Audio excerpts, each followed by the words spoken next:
Hi, welcome back to another quick guide. Today I'll teach you how to make blurry video clear, DaVinci Resolve. And it's literally an easy process, so make sure to watch until the end of the video to know how it's done.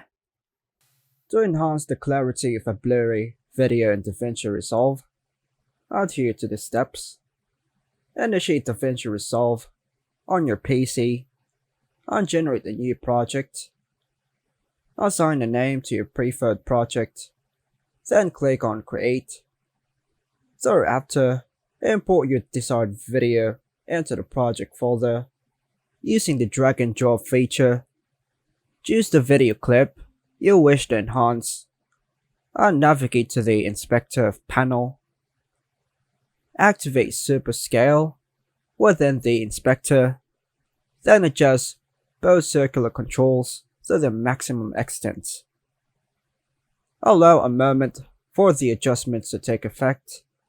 It may require a few moments. Following these steps will help you sharpen a blurry video in DaVinci Resolve. And that's all for now, folks. Hope you like and subscribe. Thank you.